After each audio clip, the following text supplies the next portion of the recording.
Madame la présidente, monsieur le ministre, mes chers collègues, voilà donc plus d'un an que la disparition du franc CFA au sein de l'Union monétaire ouest-africaine a été annoncée à Abidjan. Nous voilà aujourd'hui réunis pour autoriser le gouvernement à approuver cet accord.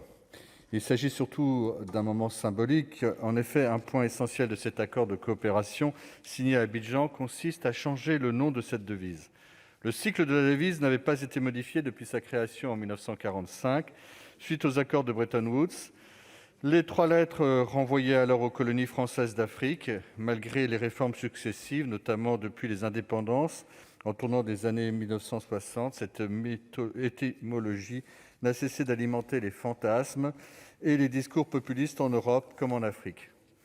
À cet égard, je tiens à rappeler que la décision d'appartenir à l'Union monétaire ouest-africaine est une décision relevant pleinement de la souveraineté des pays concernés. La France n'en est évidemment pas membre. Elle joue seulement le rôle de partie prenante que ses engagements financiers imposent. Mais les idées fausses ont souvent la vie dure. C'est pourquoi le changement de nom s'avérera positif pour la France comme pour les 8 pays de l'Union monétaire ouest-africaine. Je précise d'ailleurs que plusieurs cas de figure coexistent actuellement. Certains pays membres n'ayant jamais été des colonies françaises et certaines colonies françaises n'ayant pas adopté le franc CFA, il n'y a donc pas de lien de subordination, comme certains semblent vouloir le faire croire.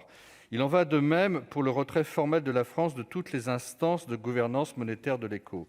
Cette décision, qui précise le rôle de la France dans la gouvernance monétaire, doit assainir nos relations diplomatiques et stratégiques avec nos partenaires africains. C'est un aspect absolument essentiel de cet accord. La France doit prendre en compte et soutenir les orientations qui sont initiées par les pays africains. Mais cet accord n'a pas qu'un seul aspect symbolique. Il a aussi un aspect stratégique. Il met fin à la centralisation par le Trésor français de la moitié des réserves de change de l'Union. Cet aspect stratégique prolonge à mes yeux l'aspect symbolique. Il acte une saine séparation des réserves entre les deux parties. Voilà qui devra donner davantage d'autonomie aux pays de l'Union monétaire en matière de pilotage monétaire, tout en conservant certains gages de sécurité. Car l'accord d'Abidjan ne remet pas en cause la convertibilité de la devise africaine, non plus que la fixité de son taux de change par rapport à l'euro, ni la libre transférabilité, notamment en capitaux.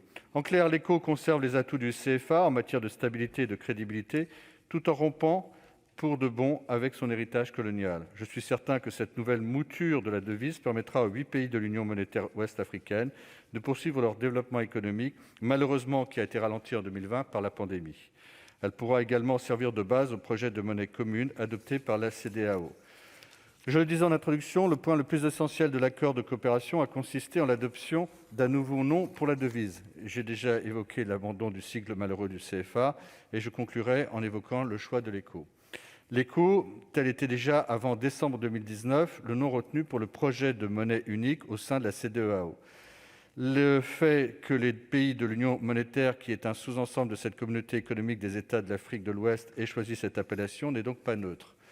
Elle préfigure que la future monnaie unique envisagée par le CEDEAO pourrait être arrimée à l'euro.